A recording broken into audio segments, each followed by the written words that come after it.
हे राम जी, अज्ञानी जो कुछ मुझे कहते हैं और हंसते हैं सो मैं सब जानता हूँ। वशिष्ठ महाराज रास्ते से गुजरते तो अज्ञानी मूर्ख लोग उनके लिए कुछ का कुछ बोलते थे। अब राम जी के गुरु के लिए कोई कुछ बोले, राम जी क्या राज्य और वो जमाने के, तो अभी कोई किसी के लिए कुछ संत के लिए कोई बोले या किसी के लिए तो क्या बड़ी बात, चलता रहता। हाँ, महापुरुष नहीं बोले, अगर महापुरुष बोलते हैं तो गड़बड़ है। महापुरुष के लिए दूसरे कुछ भी बोले उसकी कोई कीमत नहीं। धर्म, शास्त्र और महापुरुष, ये तीन अगर आपके सहमत है तो कोई कुछ भी बोले। अगर धर्म आपके सहमत नहीं है, शास्त्र आपके सहमत नहीं है, महापुरुष आपके व्यवहार से सहमत नहीं, तो फिर आपको रिबा रिबा के उसका बदला चुकाना पड़ेगा। तो वशिष्ठ जी के तो शास्त्र सहमत, संत सहमत जीवन था, फिर भी मूर्ख लोग बोलते थे कुछ का को। ले राम जी, हम बाजार से गुजरते तो मूर्ख लोग हमारे लिए क्या क्या बोलते।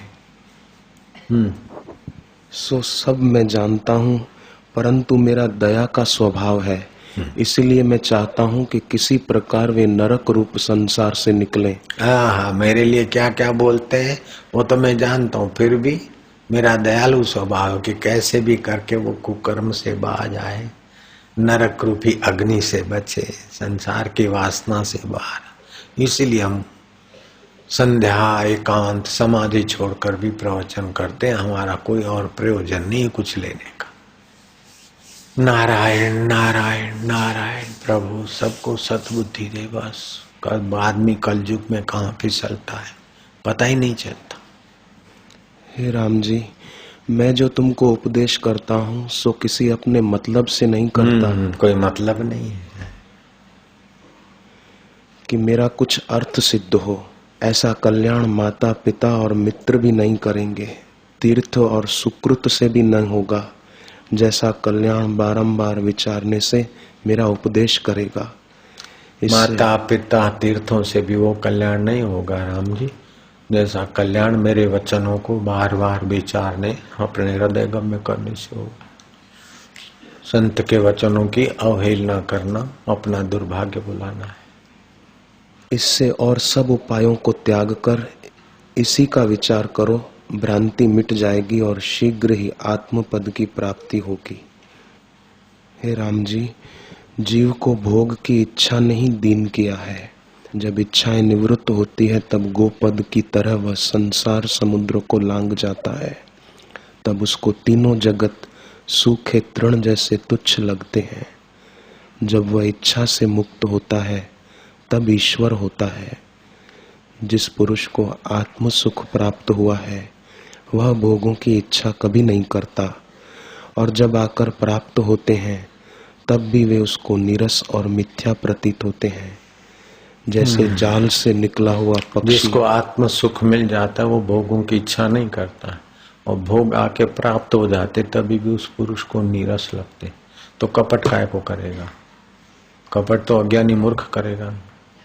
दूसरे का शोषण तो अज्ञानी मूर्ख करेगा, ज्ञानी क्यों करेगा? ज्ञान के रास्ते जाना है, ईश्वर के रास्ते जाना है, तो किसी से दगा करना तो ये तो विरुद्ध है ना।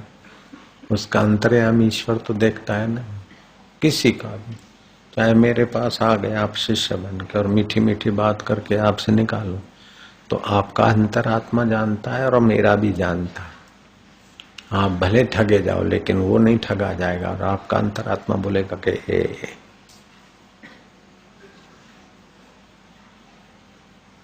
वो बुढ़ी माई को बोला, बुढ़ी माई जा रही थी तो छोटा घोड़े सवार जा रहा था, तबड़ाक तबड़ाक तबड़ाक घोड़े पे। तो बुढ़ी माई जा रही थी, पोटली थी सिर पे। अरे भाई घोड़े सवार, बेटा इधर आना, इधर तेरा भगवान भला करेगा, जुआनी तारीख। अरे ये मेरा पोटला लेके जरा आगे जान, मैं आती हूँ। बोले कौन वाट देखेगा? ऐसा करके वो रवाना हो गया। आगे जाके उसके मन में बेईमानी आई कि डोसी के पोटले में तो चांदी की थाली थी, हो सकता है कि सोने के ठाकुर जी हो, उसके नेत्र हीरे जवाहरात के हो। डोसी तो मने ओळखती નથી, कशो वांधो नहीं। હું ડોશીને જઈને પોઈ લાઈન પોટલી લઈને જતો રહીશ। तो घोड़ा वापस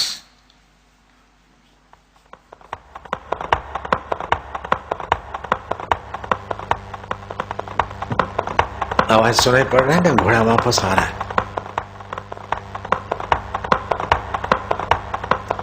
घोड़ू पाछू लायो, माँ जी तुम्हारा ये पोटला है ना गठरी, दे दो मेरे को, मैं ले जाता हूँ, तुम आराम से आना, मैं बाट देखता हूँ। माँ जी ने बराबर वो बुढ़िया ने गठरी पकड़ी और सिरे लाने लगे कि अब तो नहीं दूंगी। अभी तो बोल रही थी भगवान जुआनी कायम रखे, ये करेगा। बोले नहीं, अब हवे नहीं हालू, तू तारे जा, तेरे को जाना है, तुम्हारे मुँह नहीं हालू। કે માજી હું લઈ જાઉં છું, આરામથી તમે આવો। કે ના ના ના, મારે નથી હાલવી। કે અભી હમણાં તો કગરતા था। કે ના, તો કે કેમ? कि तू लईने मेरा रोया लेके तू भाग जाएगा। तेरे मन की बेईमानी को जो जानता है वो मेरे मन को बोलता है कि लेके भाग जाएगा। ओहो, कैसा है प्रेरक। आप सज्जनता का व्यवहार करते तो संत, पेशेंट और लोगों के हृदय से सद्भाव निकलता है। जब आप इधर उधर करते तो पेशेंट आह करते और संत भी नालत करते और आपका ये हाल बुरा हो जाता। कर्म प्रधान विश्व करी राखा, जो जस करे तैसा फल चाक। कर्म करने में सावधान है, कर्म का फल भल भलों को चुकाना पड़ता। अवश्यमेव भोक्तृत्वम कृतम कर्म शुभाशुभम, शुभ अशुभ कर्मों का फल भुगतना ही पड़ता है।